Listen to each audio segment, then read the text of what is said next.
Phoenix friends എന്റർടൈൻമെന്റിലൂടെ ഏവർക്കും സ്വാഗതം. Chennai super കിങ്സും Kolkata night റൈഡേഴ്സും തമ്മിലുള്ള കളി ആണ് IPL ഇന്നത്തെ മത്സരം. അപ്പം ആദ്യം ബാറ്റ് ചെയ്ത ചെന്നൈ നിശ്ചിത 20 ഓവറിൽ 192 റൺസാണ് 5 വിക്കറ്റ് നഷ്ടത്തിൽ നേടിയത്. തുടക്കത്തിൽ ശരിക്കും പറഞ്ഞു കഴിഞ്ഞാൽ സഞ്ജു മികച്ച ഫോമിലായിരുന്നു. ഫസ്റ്റ് ഓവറിൽ തന്നെ ഹാട്രിക് 4 ഒക്കെ അടിച്ചാണ് സഞ്ജു തുടങ്ങിയത്. അപ്പോൾ കണ്ടപ്പോൾ ശരിക്കും പറഞ്ഞാൽ ഒരു സെഞ്ചുറി ആയിരിക്കുമോ എന്നുള്ള പ്രതീക്ഷയൊക്കെ ഉണ്ടായിരുന്നു. മികച്ച തുടക്കമായിരുന്നു, നല്ല ഇതിൽ പോയിരുന്നു. പക്ഷേ മറുവശത്തുള്ള ഗെയ്ക്വാദ് പിന്നെയും മോശം ഫോമാണ്. അദ്ദേഹം 6 ബോളിൽ 7 റണ്ണാണ് എടുത്തത്. പവർ പ്ലേയിലൊക്കെ അദ്ദേഹം ഇങ്ങനെ കളിക്കുന്നത് ഭയങ്കര ചെന്നൈ സൂപ്പർ കിങ്സ് ഭയങ്കര പ്രശ്നമാണ്. അതും മാത്രമല്ല അദ്ദേഹം പവർ പ്ലേയിൽ നല്ല സ്കോർ കാണാത്തുമ്പോൾ സഞ്ജുവിനും അടിക്കേണ്ടേയും വരുന്നു.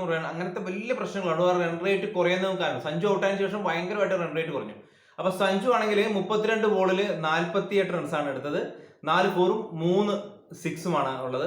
ആയുഷ് മാത്രമേ വന്ന് തൊട്ട നല്ല അടിയായിരുന്നു, സൂപ്പർ. അദ്ദേഹം നല്ല മികച്ച സ്ട്രൈക്ക് റേറ്റിലും മികച്ച പെർഫോമൻസ് ആണ് അദ്ദേഹം കാഴ്ചത്. 17 വീളിലാണ് അദ്ദേഹം 38 റൺസ് എടുത്തത്. 6 ഫോറും 2 സിക്സും.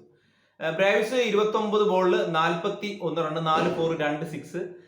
നമ്മുടെ സർഫറാസ് ഖാൻ 18 ബോളിൽ 23, ശിവൻ ദുബെ 12 ബോളിൽ 13, ഓവർടൺ 6 ബോളിൽ 7 റൺ. ശരിക്കും പറഞ്ഞാൽ അവസാന ഓവറുകളിൽ റൺ റേറ്റ് നമുക്ക് കിട്ടിയിട്ടില്ല. അതുകൊണ്ടാണ് നമ്മൾ ഈ ഇത്രയും ചെന്നൈ ഇത്രയും റൺസ് കുറഞ്ഞു പോയത്, 192 ആയത്. കാരണം 12 ഓവറിൽ 13 ഓവറിലൊക്കെ 120, 130 റൺസ് ഒക്കെ പോയതാണ്. ആ കളി ഒരു 200-ന് മേളിൽ പോകുന്ന ഉറപ്പായും. ശരിക്കും പറഞ്ഞു കഴിഞ്ഞാൽ കൊൽക്കത്തയുടെ ക്യാപ്റ്റൻ നമ്മുടെ അജിങ്ക്യ രഹാനയുടെ ബൗളിംഗ് തന്ത്രം തന്നെ, അദ്ദേഹത്തിന്റെ ക്യാപ്റ്റൻസി തന്നെയാണ് ചെന്നൈനെ പിടിച്ചു കെട്ടിയത്.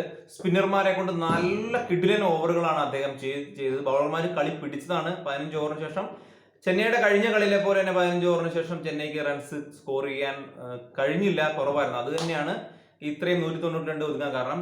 നമ്മുടെ കൊൽക്കത്തയ്ക്ക് വേണ്ടി അറോറ 4 ഓവറിൽ 55-ന് 1, ഗ്രീൻ 2 ഓവറിൽ 30, അതേപോലെ തന്നെ സുനിൽ നരേൻ 4 ഓവറിൽ 21-ന് 1 മികച്ച ബൗളിംഗ് ആയിരുന്നു. വരുൺ ചക്രവർത്തി 3 ഓവറിൽ 26 വിക്കറ്റ് ഒന്നും ലഭിച്ചില്ല. കാർത്തിക് ത്യാഗി 4 ഓവറിൽ 35 റൺസിന് 2 വിക്കറ്റ്. സഞ്ജുവിന്റെ വിക്കറ്റാണ് 1.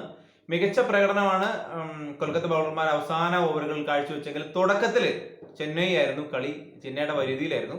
അതിനുശേഷമാണ് ചെന്നൈയുടെ കൈവിട്ടു. സഞ്ജു ഔട്ടായതിനു ശേഷം ശരിക്കും പറഞ്ഞാൽ മികച്ച ഒരു സ്കോറിൽ ബ്രാവിസ് മാത്രം മോശമല്ലാത്ത രീതിയിൽ അടിച്ചെങ്കിലും ഒരു പടുകൂറ്റൻ ഷോട്ടുകളൊന്നും ആരുടെ ഭാഗത്തുനിന്ന് വന്നിട്ടില്ല.